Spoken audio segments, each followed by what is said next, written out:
जब मैं रात को घर पहुंचा तो मेरी पत्नी ने खाना लगाया। मैंने उसका हाथ अपने हाथों में लिया और कहा, मुझे तुमसे कुछ ज़रूरी बात कहना है। वो शांत बैठकर खाना खा रही थी। उसकी आंखों में कुछ दर्द साफ नजर आ रहा था।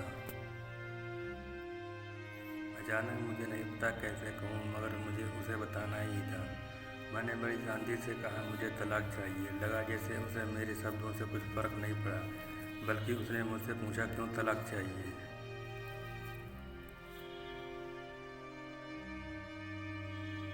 मैंने उसके सवाल को अनसुना किया। उसे गुस्सा आ गया। उसने चम्मच उठाकर फेंक दिया और जोर से चिल्लाई, तुम इंसान नहीं हो। उस रात हमने एक दूसरे से बात नहीं की। वो रो रही थी।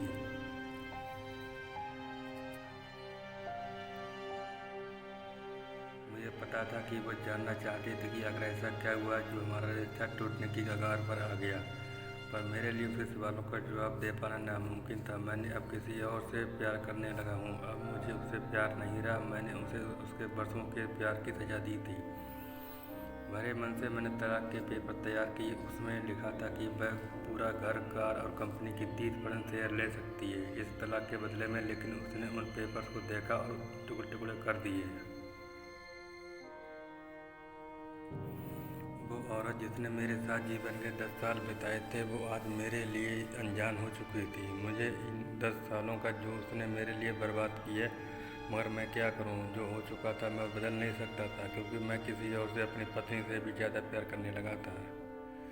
आखिरकार उसके सब्र का बांध टूट गया और वो फूट फूट कर मेरे सामने रोने लगी। मेरे लिए उसका रोना एक तरह से उसकी रिहाई की तरह था। तलाक की ये बात जो कई दिनों से मुझे परेशान कर रही थी, अब बिल्कुल साफ हो चुकी थी। अगले दिन मैंने घर काफ़ी लेट आया। मैंने देखा कि वो टेबल पर बैठकर कुछ लिख रही थी। मैंने शाम का खाना नहीं खाया था, लेकिन फिर भी सीधे ऊपर जाकर अपने कमरे में सो गया, क्योंकि पूरा दिन प्रिया के साथ रहने और कई जगह घूमने के बाद मैं थक गया था। वो शायद रात को उसी टेबल पर लिखते लिखते सो गई थी। सुबह उसने तलाक देने की शर्तें बताई। वो मुझसे कुछ भी लेना नहीं चाहती थी। उसे सिर्फ तलाक से पहले 1 महीने का समय चाहिए था।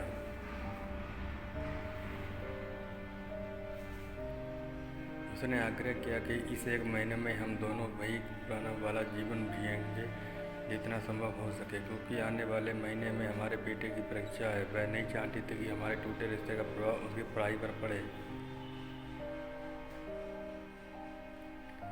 मुझे भी यही ठीक लगा, मगर वो कुछ और भी चाहती थी। जैसे शादी के दिन मैं उसे उठाकर अपने शयन कक्ष तक ले गया था, उसी तरह हर रोज़ 1 महीने तक मैं उसे शयन कक्ष से उठाकर मुख्य द्वार तक ले जाऊं। मुझे लगा ये पागलपन है, मगर इन आखिरी दिनों को थोड़ा अच्छा बनाने के लिए मैंने ऐसा किया। मैंने प्रिया को अपनी पत्नी की सभी शर्तें बताई। अब वो हंसने लगी। उसे लगा मेरी पत्नी कितने भी तरीके अपना ले, तलाक होना तय है।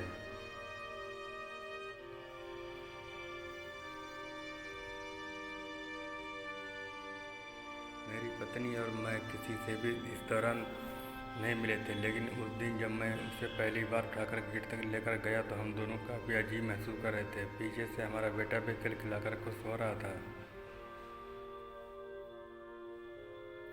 अगले दिन ये काम थोड़ा सामान्य और आसान हो गया। वह मेरे सीने से लगी थी और मैं उसकी खुशबू महसूस कर रहा था। ऐसा लगा जैसे कई दिनों बाद मुझे खुशबू मिल रही थी। फिर कई दिनों से मैंने उसके होने का महसूस नहीं किया था। पहले जितनी उसमें वो कसाव नहीं था और चेहरे पर कुछ हल्की झुर्रियाँ नज़र आ नहीं थी और बाल भी कुछ सफ़ेद होने लगे थे। ये वही औरत थी जिसने अपने जीवन के 10 साल मुझे समर्पित किए थे।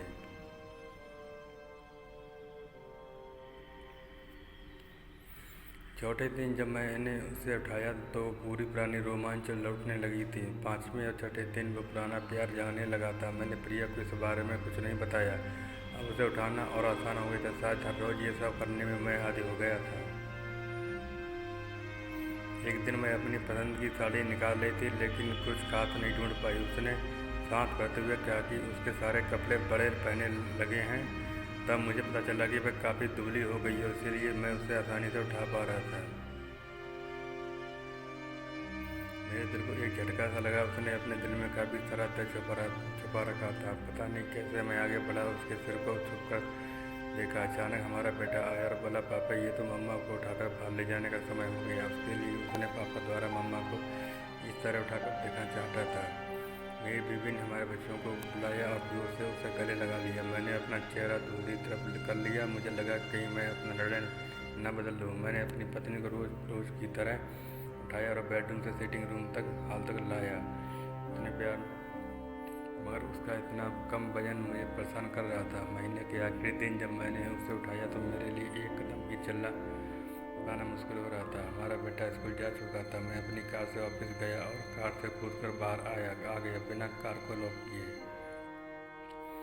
मुझे डर था कि अब एक पल की भी दूरी मेरा इरादा बदल देगी। मैं ऊपर गया। प्रिया ने दरवाज़ा खोला और मैंने उसे कहा, सॉरी प्रिया, अब मैं अपनी पत्नी से तलाक नहीं लेना चाहता।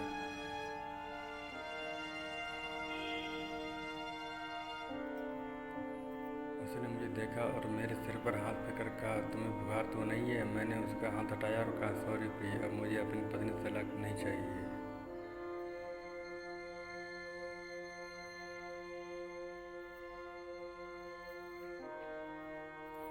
हमारी सारी ज़िंदगी शायद हम दोनों के ध्यान न देने की वजह से बोरिंग हो गई थी, लेकिन इसका मतलब यह कतई नहीं कि हम एक दूसरे से प्यार नहीं करते। अब मुझे एहसास हुआ कि जिस दिन मैं उससे शादी करके अपने घर लाया था, उस दिन से जीवन के आखिरी दिन तक मुझे उसका साथ निभाना चाहिए था। प्रिया की होश उड़ गई। उसने मुझे एक जोरदार चांटा जड़ दिया। मेरे मुंह पर बरौने लगी और दरवाज़ा अंदर से बंद कर लिया। मैं सीढ़ी से नीचे उतरा और आकर अपने कार में बैठ गया।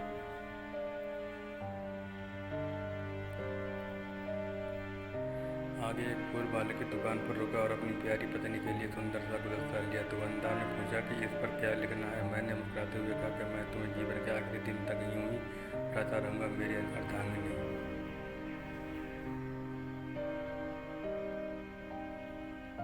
उस शाम जब मैं घर आया, हाथों में गुलदस्ता लिए, मेरे चेहरे पर एक मुस्कान थी। मैं ऊपर अपने कमरे की तरफ भाग कर गया, लेकिन तब तक बहुत मुझे छोड़कर इस दुनिया से जा चुकी थी, हमेशा के लिए। वो कई महीनों से कैंसर से लड़ रही थी, लेकिन मैं प्रिया के साथ इतना खोया हुआ था कि कभी ध्यान ही नहीं रहा।